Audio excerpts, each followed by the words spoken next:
यह कहानी है 25वीं सदी की, जब 21वीं सदी के हमारे सपने हकीकत में बदल चुके हैं। धरती अब वैसी नहीं रही जैसी हम जानते थे। सारे ग्लेशियर पिघल चुके हैं और पूरी दुनिया पानी में डूबी हुई है। समंदर का जलस्तर इतना बढ़ चुका है कि जमीन कहीं दिखाई नहीं देती। जो कुछ लोग बचे हैं, उन्होंने समंदर पर तैरती बस्तियों में अपनी जिंदगी ढाल ली है। लेकिन एक पुरानी लोक कथा कहती है कि इस विशाल समुद्र के नीचे कहीं एक द्वीप है, जहां जमीन का एक टुकड़ा मौजूद है। इस जमीन तक पहुंचने का सपना हर किसी का है, लेकिन यह सफर आसान नहीं है। यहाँ कहानी शुरू होती है दास्तान नाम के एक व्यक्ति से। उसके पास एक उन्नत नाव है जिसमें वह अकेला रहता है। समंदर के खारे पानी के बीच पीने का पानी सबसे कीमती चीज है। दास्तान अपनी जरूरत के लिए एक खास मशीन का इस्तेमाल करता है। वह एक डिब्बे में पेशाब करता है, उसे मशीन में डालता है और वह पानी को साफ कर पीने लायक बना लेता है। दास्तान समंदर में तैरते हुए एक और नाव वाले से मिलता है। ये समंदर का कानून है कि जब भी दो यात्री मिलते हैं तो वे अपने सामान की अदला बदली करते हैं। लेकिन दास्तान इस बात से इनकार कर देता है और कहता है, मुझे तेरी चीजों की जरूरत नहीं, मैं अपना काम खुद कर लूंगा। तभी अचानक लुटेरों का एक झुंड आ जाता है। ये लुटेरे समंदर के सबसे खतरनाक लोग हैं, जो दूसरों का सामान लूटने और उन्हें मारने में पीछे नहीं हटते। दास्तान का साथी, जो उसकी नाव से फल चुरा चुका होता है, लुटेरों को देखकर डर जाता है। वह दास्तान को धमकाते हुए कहता है, अब तुम यहाँ से बचकर नहीं जा सकते, तुम्हारी नाव खराब हो चुकी है। लेकिन दास्तान की नाव साधारण नहीं थी, वह अत्याधुनिक तकनीक से लैस थी। यह देखकर उसका साथी घबरा जाता है और दास्तान की नाव को नुकसान पहुंचाने के लिए उसके पर्दे फाड़ देता है। इस वजह से दास्तान की नाव थोड़ी धीमी पड़ जाती है। लुटेरे उसकी नाव के करीब आ जाते हैं और उसे घेरने की कोशिश करते हैं, लेकिन दास्तान अपनी चतुराई से लुटेरों की नजरों से बच जाता है। वह अपनी नाव को समंदर की गहराइयों में ले जाता है और वहां छुप जाता है। दास्तान जल्दी ही समंदर की एक बस्ती तक पहुंचता है। उसके पास एक अनमोल चीज है, मिट्टी। मिट्टी देखकर बस्ती के लोग हैरान रह जाते हैं। जिस तरह आज के समय में हीरे जवाहरात कीमती होते हैं, उसी तरह उस समय मिट्टी सबसे दुर्लभ और मूल्यवान चीज बन चुकी थी। मिट्टी से ये लोग फसल उगा सकते थे, जो उनके जीवन को बदल सकती थी। जब दास्तान अपनी मिट्टी को तोलने के लिए देता है, तो वह कुल 3 किलो 500 ग्राम निकलती है। बस्ती के लोग उसे इसके बदले 62 सोने के सिक्के देने की पेशकश करते हैं, लेकिन दास्तान कहता है, मुझे इसके दुगने सिक्के चाहिए। बस्ती वाले इस पर सहमति जताते हैं और उसे 124 सोने के सिक्के देने के लिए तैयार हो जाते हैं। सिक्के लेकर दास्तान पास की एक दुकान पर जाता है और वहां से पीने के लिए पानी खरीदता है। तभी उसकी नजर एक टमाटर के पौधे पर पड़ती है, जिसे वह खरीदना चाहता है। दुकान चलाने वाली लड़की, जिसका नाम देविका है, कहती है, अगर तुम्हें यह पौधा चाहिए तो तुम्हें मुझे आधे सिक्के देने होंगे। दास्तान को पौधा चाहिए था, इसलिए वह बिना ज्यादा सोच विचार किए सिक्के देकर पौधा खरीद लेता है।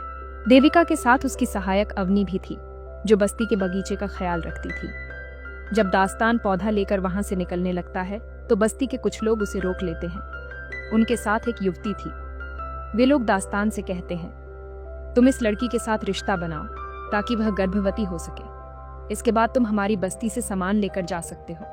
यह प्रस्ताव दास्तान को चौंका देता है। बस्ती के लोग ऐसा इसलिए कहते हैं क्योंकि उनकी प्रजाति कमजोर हो रही थी और वे चाहते थे कि बाहर से आए मजबूत लोग उनके खून को बढ़ावा दें। लेकिन दास्तान साफ इनकार कर देता है। वह कहता है, मुझे इससे कोई लेना देना नहीं, तुम मुझे कुछ भी देने के काबिल नहीं हो। दास्तान के इनकार के बाद बस्ती के लोग शक करने लगते हैं। वे उसे पकड़ लेते हैं और उसकी जांच करते हैं। तभी उन्हें उसके कान के पीछे गिल्स, पानी में सांस लेने वाले अंग दिखाई देते हैं। एक आदमी जोर से चिल्लाता है, यह तो एक म्यूटेंट है।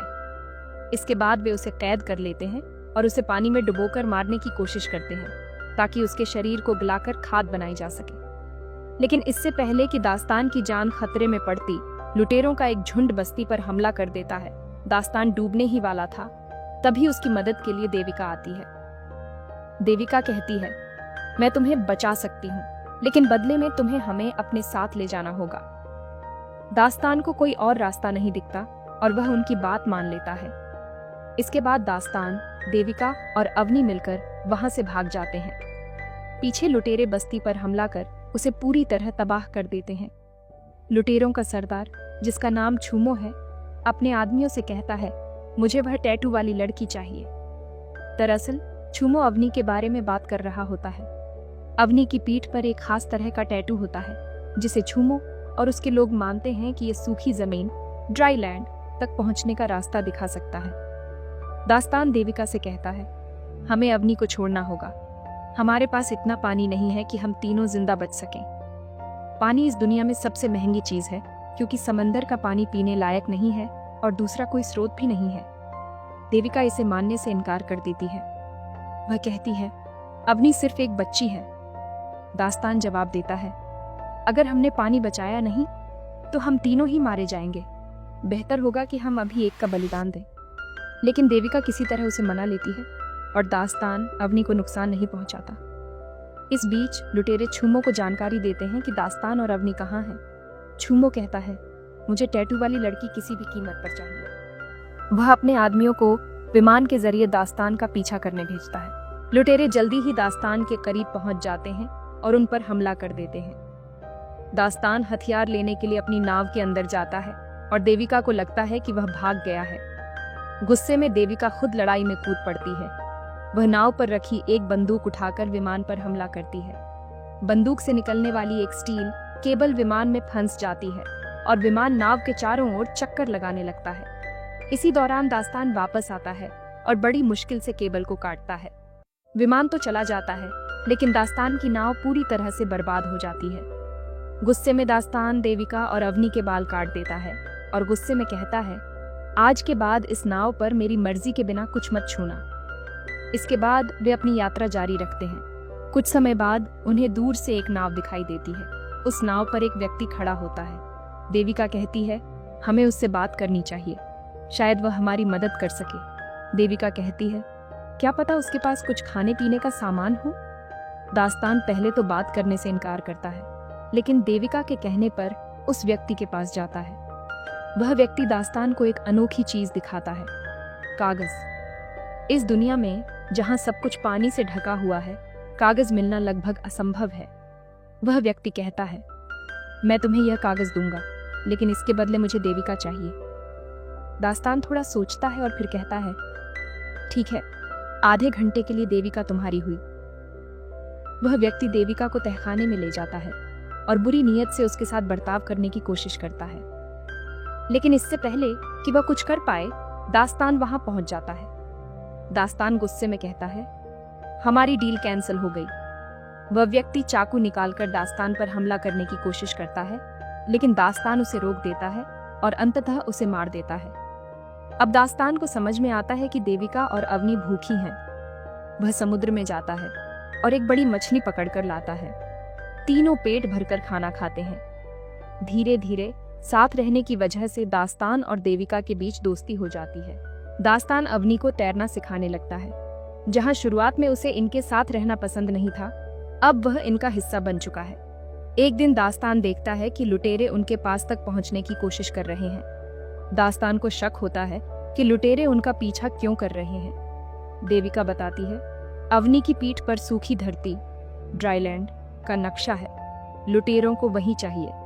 दास्तान जवाब देता है, यह बेवकूफ़ी है, ऐसी कोई जगह नहीं है। इस पर देविका कहती है, ऐसी जगह है। जब हमने अवनी को पहली बार देखा था तो उसकी टोकरी में मिट्टी थी और वह मिट्टी तुम्हारी मिट्टी से ज्यादा साफ और सुंदर थी। साथ ही तुम्हारी नाव में जो चीजें हैं, जैसे शीशा और संगीत बजाने वाला डिब्बा, वे सब सूखी धरती पर ही मिल सकती हैं। समुद्र की दुनिया में ऐसी चीजें संभव नहीं है। दास्तान थोड़ा सोचता है और कहता है, चलो मैं तुम्हें दिखाता हूँ सूखी धरती। दास्तान देविका और अवनी को एक डिब्बे में बंद करता है ताकि वे सुरक्षित रहें और उन्हें समुद्र के गहरे तल में लेकर जाता है। वहां वे बड़ी बड़ी इमारतें देखते हैं जो कभी लोगों से भरी रहती थीं। अब ये वीरान और सुनसान है। दास्तान कहता है, ये वह दुनिया है जो कभी थी, लोग यहाँ रहते थे, लेकिन अब यह सब खत्म हो चुका है। दास्तान ने देविका को यह सब दिखाया ताकि उसके मन में जो झूठी उम्मीदें थीं वे खत्म हो जाएं। लेकिन जैसे ही वे ऊपर आते हैं, देखते हैं कि लुटेरों ने उनकी नाव पर पूरी तरह कब्जा कर लिया है। लुटेरों का सरदार चूमो गुस्से में पूछता है, अवनी कहाँ है? दरअसल अवनी पहले ही लुटेरों को देखकर नाव में छुप गई थी। देविका उसे छुपते हुए देख लेती है, लेकिन वह कुछ नहीं कहती, क्योंकि लुटेरों पर भरोसा करना नामुमकिन था। चूमो कहता है, अगर यह नहीं बताएंगे तो इन दोनों को जान से मार दो। जैसे ही लुटेरे उन्हें मारने का प्रयास करते हैं, अवनी छुपने से बाहर आ जाती है। लुटेरे उसे पकड़ लेते हैं। चूमो आदेश देता है, इन दोनों को खत्म कर दो। लेकिन इससे पहले कि वे हमला करते, दास्तान देविका को लेकर समुद्र में डूब जाता है। चूंकि देविका साधारण इंसान है और दास्तान की तरह म्यूटेंट नहीं, वह पानी में सांस नहीं ले पाती। ऐसे में दास्तान उसे अपने मुंह से सांस देता है और दोनों काफी देर पानी में रहते हैं। जब वे ऊपर आते हैं तो देखते हैं कि लुटेरों ने उनकी नाव को पूरी तरह बर्बाद कर दिया है। लेकिन अब देविका को दास्तान की अच्छाई और इंसानियत दिखने लगी थी। धीरे धीरे दोनों के बीच नजदीकियां बढ़ने लगती हैं। उसी वक्त दास्तान को अपनी नाव में वह कागज मिलता है जो उसे उस अनजान व्यक्ति ने दिया था। कागज पर आयरलैंड का चित्र बना था, जिसमें हर जगह हरे भरे पेड़ दिख रहे थे। यह देखकर दास्तान समझ जाता है कि अवनी के पेट पर बना नक्शा भी सूखी धरती का ही है। अवनी केवल वही चित्र बनाती है जो उसने अपनी आंखों से देखा हो। लेकिन अब समस्या यह थी कि उनकी नाव खराब हो चुकी थी और आगे बढ़ना नामुमकिन था। कुछ देर बाद एक व्यक्ति आता है जिसके पास उड़ने वाला गुब्बारा बलून था। वह व्यक्ति देविका की बस्ती से था, जिसे लुटेरों ने तबाह कर दिया था। वह भागकर यहाँ तक आ पहुंचा था। उस व्यक्ति ने कहा, अच्छा हुआ तुमने अपनी नाव जलाकर धुआं बनाया, उसी की वजह से मैं तुम्हें खोज पाया। वह देविका और दास्तान को अपने बलून पर बैठा लेता है, लेकिन दास्तान का दिल अभी शांत नहीं था। उसने तय किया कि वह अवनी को बचाकर ही रहेगा। वह लुटेरों के जहाज तक पहुंच जाता है। चूमो के सामने खड़ा होकर दास्तान गर्जना करता है, मुझे वह बच्ची चाहिए। चूमो हंसते हुए कहता है, बेटा अब तुम यहाँ से जिंदा वापस नहीं जा पाओगे। दास्तान अपनी मशाल उठाता है और पास में खड़े तेल के टैंक में फेंक देता है। अचानक एक बड़ा धमाका होता है। धमाके में लुटेरे जहाज समेत खत्म हो जाते हैं। दास्तान अवनी को ढूंढने की कोशिश करता है, लेकिन तभी देखता है कि चूमो अवनी को अपने उड़ने वाले जहाज प्लेन में लेकर जा रहा है। दास्तान अपनी समझदारी से प्लेन को एक मजबूत रस्सी से खींचकर क्रैश करवा देता है। इस बीच चूमो का विशाल जहाज डूबने की कगार पर आ जाता है। लेकिन जहाज के डूबने से पहले ही देविका वहां अपने उड़ने वाले गुब्बारे बलून के साथ आ जाती है और दास्तान और अवनी को बचा लेती है। तभी अचानक जहाज पर एक बड़ा धमाका होता है, जिससे ज्यादातर लुटेरे मारे जाते हैं। हालांकि चूमो अभी भी बचा हुआ था। वह अपनी बंदूक निकालकर अवनी पर गोली चलाता है। किस्मत से वह गोली अवनी को नहीं लगती और उसके पास से निकलते हुए वह समुद्र में गिर जाती है। लुटेरे अवनी को पकड़ने के लिए दौड़ते हैं, लेकिन तभी दास्तान ऊंचाई से छलांग लगाता है और अवनी को पकड़कर ऊपर खींच लेता है। उधर 3 लुटेरे जो अवनी को पकड़ने की कोशिश कर रहे थे, आपस में भिड़ जाते हैं और जहाज पर एक और बड़ा धमाका होता है। इस धमाके में चूमो और बाकी सभी लुटेरे खत्म हो जाते हैं। इस तरह दास्तान एक बार फिर अपनी बहादुरी से अवनी की जान बचा लेता है। इसके बाद दास्तान और उसका समूह उस नक्शे की मदद से सूखी धरती ड्राईलैंड तक पहुंच जाता है। वहां उन्हें एक छोटी सी झोपड़ी मिलती है। झोपड़ी के अंदर 2 कंकाल पड़े होते हैं जो अवनी के माता पिता के थे। उन कंकालों के पास टैटू बनाने वाला सामान भी मौजूद था। यह देखकर उन्हें समझ आता है कि अवनी के माता पिता को पहले से पता था कि वे मरने वाले हैं। इसलिए उन्होंने अवनी की पीठ पर सूखी धरती का नक्शा बनाकर उसे टोकरी में डाल दिया था। उस टोकरी में उन्होंने वहां की मिट्टी भी रख दी थी, ताकि जो भी अवनी को पाए उसे सूखी धरती का पता चल सके। अवनी उस वक्त बहुत छोटी थी और अगर वह वहां रहती तो शायद जीवित न रह पाती। अवनी के माता पिता का सपना आखिरकार पूरा हो गया, लेकिन इस नई जगह पर दास्तान को बिल्कुल भी अच्छा नहीं लगता, क्योंकि वह इंसान नहीं बल्कि गिल्स, पानी में सांस लेने वाले है। उसकी असली दुनिया समुद्र है। हालांकि देविका और अवनी उसे रोकना चाहती हैं, लेकिन दास्तान यह फैसला करता है कि वह समुद्र में लौट जाएगा। वह अपने असली घर की ओर वापस चला जाता है। यहीं पर यह कहानी खत्म होती है। दोस्तों, अगर आपको हमारी यह कहानी पसंद आई हो तो हमारे चैनल को सब्सक्राइब करना ना भूलें।